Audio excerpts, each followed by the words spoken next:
Donald bombs Iran. What's next? This is Law and Society. Please subscribe. What I can tell you for sure is that nobody knows what's next because something like this has never happened. The United States has never gone into direct conflict in a preemptive strike against Iran, despite the fact that we've had quite a few problems with Iran over the years. I don't recall a time when a United States president, without authorization from Congress, without a showing of imminent threat, issues bombing orders of 3 sites, nuclear whatever, uranium enrichment or whatever sites, 3 different sites, and did so unilaterally. Donald Trump did so unilaterally.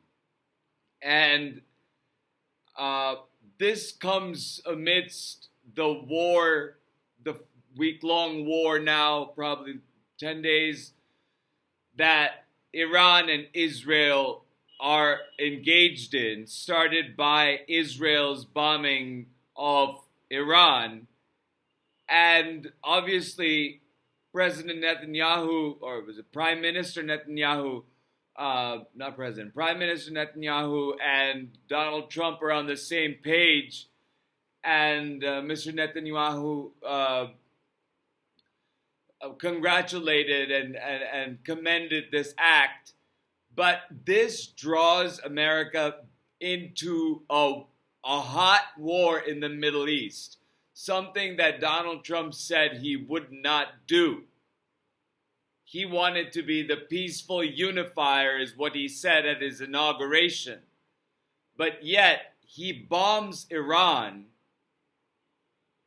and becomes party to a war that was ongoing, and now he has exposed all our military in the Middle East, and not to mention that Iran is the biggest sponsor of terrorism around the world, Islamic extremist terrorism, and that essentially compounds the threat of terrorism, not just in the United States, but also in the Western world. Because this sort of asymmetric warfare is what we have come to learn. I don't know why we still haven't learned, is what Iran engages in, is what organizations like Hamas, Hezbollah, Al-Qaeda, Taliban, they engage in. It's asymmetry.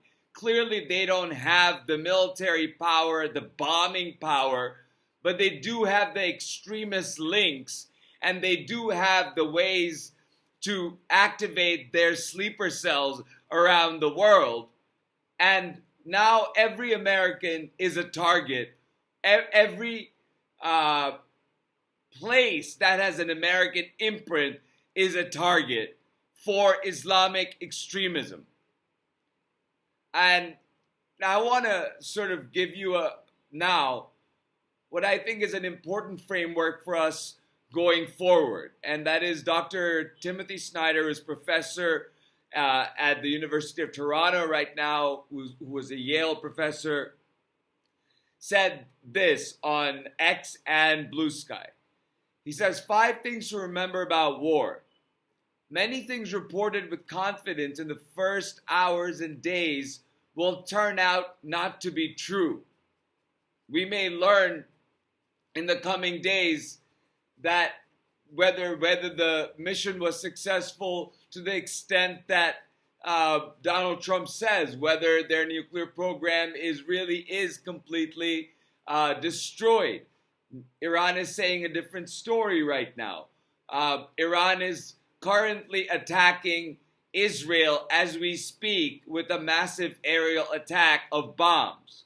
So we are going to see this developing situation because the chaos has just gotten started. Number 2, whatever they say, the people who start wars are often thinking chiefly about domestic politics. Oh, well, what domestic politics could Donald be thinking about? He's thinking about the tariffs, the trade wars, not having any trade deals, opening up public lands for privatization, waging a war on American communities by deploying ICE raids and mass immigration raids, and deploying the National Guard and even Marines to Los Angeles to clamp down on peaceful protests that are happening, largely peaceful protests. The first couple of spontaneous ones had violence in it, but the No Kings protest is organizing into a movement.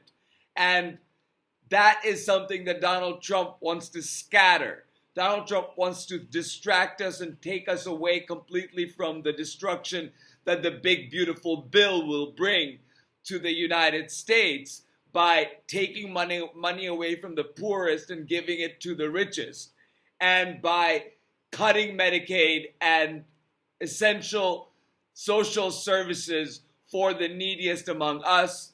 That also includes foreign aid to the poorest in the world. All of these things, Donald Trump is dealing with a domestic agenda and the foreign agenda. He has racked up so many problems with the economy, with the military readiness, with education, with agriculture, the EPA, firing mass federal employees, essentially dismantling the American government from within. And now he starts a war. The war will get a lot of the attention now, while the harm keeps happening with all of the other things that Donald Trump keeps doing that is domestically calamitous and calamitous to our position in the world. Number 3, the rationale given for a war will change over time, such that actual success or failure in achieving a named objective is less relevant than one might think. So this is a fluid situation. Wars, number 4, wars are unpredictable. And number 5, wars are easy to start and hard to stop. Wars are unpredictable, and I will say it brings uncertainty. Wars also bring uncertainty into economic markets, which is already on shaky ground because of the economic trade wars that Donald Trump has started. Mind you, when he was elected during his inauguration, he said, "My proudest legacy will be that of a peacemaker and a unifier." That's what I want to be, a peacemaker and a unifier. Well, today, on June 22nd, 2025, Donald Trump became an actual wartime president by attacking a foreign nation without congressional approval. And we will see whether Iran formally declares war. We already know there's going to be a huge spike in terrorist attacks around the world, and we'll see that coming over weeks and months. So please stay vigilant at this time. Please pay attention to the news, both to what is happening in Iran with Iran, Israel, and the United States, but also to the domestic things that are happening, all the way from the ugly bill that's going through the Senate that will kill Americans, to the raids that are illegally detaining American residents, to the abuse that is happening in the detention facilities, to the squalor in which they have to live, to the education budget cuts, to everything that is happening domestically. I understand it is a lot. I understand it is seems insurmountable, but we have to stay connected. We have to stay engaged, and we have to see where this goes And we have to now start taking responsibility and saying that, no, this is wrong. Number one, we don't know where the intelligence is. We don't know because Tulsi Gabbard contradicted Donald Trump's position on Iran's having nuclear weapons, and he just brushed Tulsi Gabbard off. So we don't know what caused him to do this. What we do know is that Donald Trump informed the top 4 Republicans about this attack before he issued the orders, but did not inform the top 4 Democrats in Congress about the attacks until after the planes were deployed and the orders were carried out. So Donald's also putting a domestic political partisan spin into this and sort of creating a one-party system as much as he can by essentially stonewalling elected officials who otherwise would get these briefings in the normal course of things. So things are not normal domestically, and now things are not going to be normal internationally.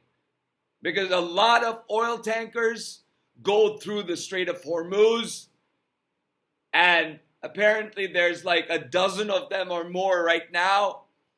We're going to see what happens with that. But if someone tells you that we are now no big deal, they're lying to you. If they are saying to you that what Donald Trump did was the right decision, they don't know what they're talking about because it's very difficult to tell at this point what the right decision was. But we do know where we are, and it is in a dangerous, unprecedented place where the United States has directly bombed the Islamic Republic of Iran. And with that said, with somber heart and with worry for my country and the world, I sign off. Thank you so much for listening. Please like, share, and subscribe, and I'll talk to you soon.